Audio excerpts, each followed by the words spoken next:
السلام علیکم ورحمۃ اللہ وبرکاتہ. تیرے ویڈیو کې ما د غیر والا فرتوک تاسو ته صرف سایزونه خودلی چې یاره په دوره کپڑا کې بداسي به سایز اخلي داسي به سایز اخلي. په دې کې منګه د دینه فل غیر کټ کوو، یعنی شپږو سلایانو والا دوه د حق تک سلور د پنسي چې کوم وي اغه نه مطلب دا چې په دغه سلایانو کې د دینه سیوا غټ فرتوک په دې کپڑا کې بل ناراضي. نو د دې لپاره به من کپڑا په ډبل ډبل کې داسي واچو څنګه چې تاسو تخکاریږي. ٹھیک شو؟ ها او بیا په دې باندې انچ ټیپ کیدو احتیاطاً بمنګا نیمه انچ یا انچ زیات والو. ٹھیک شو؟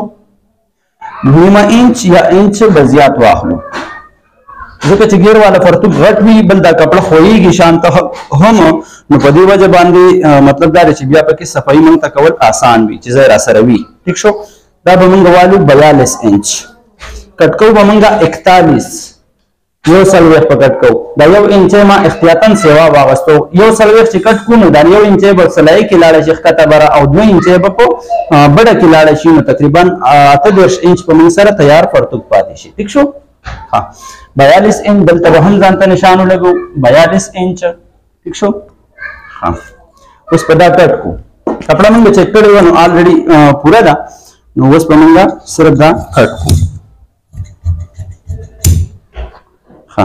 دینه بعد دا کپڑا را واخلو کچری تاسو دسی اړوي نو هم صحیح ده او کزما په طریقه باندې یې داسي اړوي هغه کې پیدا دا چې دی ځای کې چې کومه کپڑا وځي په دې ځای کې چې کومه کپڑا وځي د دینه نو هغه بیا هم د پریس په کار راځي مطلب سنه سشس پکې پریس کیږي.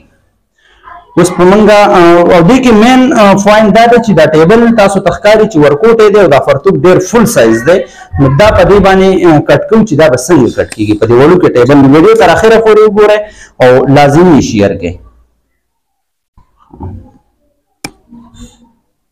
اوس دې کې دا کوګواله هم دی دا به موږ سیده کو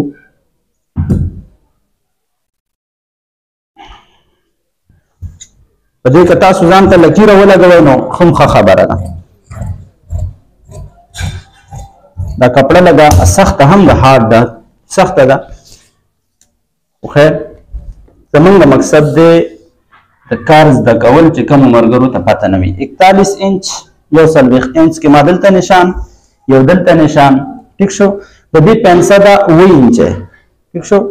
9 انچه پنسه ده دا به موږ د غیر والا پرتوک د پاره عام پرتوګونو کې موږ نیمه انچه زیاته لو دي کې کم از کم 1 انچه زیاته غستل پکار وي. ٹھیک شو؟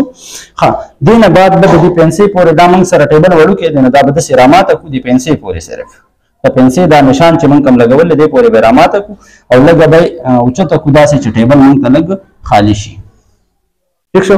اوس په دینه موږ وباسو کناره تاسو ته ما ویلو چې کناره به په یو ځای کې هم په کپړو کې نه پرېږدئ سیوا د کناره آستین نه چې کوم نستونې کناره وي د هغې نه سیوا به په یو ځای کې هم نه پرېږدئ. دا بیا وروستو مسله کوي. ٹھیک شو؟ کناره دونه موږ وایسته په دې طریقه بلکې پوره به وباسو خیر دی دې ځای کې ضروري نه وه خو بس صرف دغه دپاره مې وایسته. اوس په دې کې ډېر غټ پوینټ دا د دې ځای کې خیال ساتئ دا اکثر په دې کې سړی خطا کېږي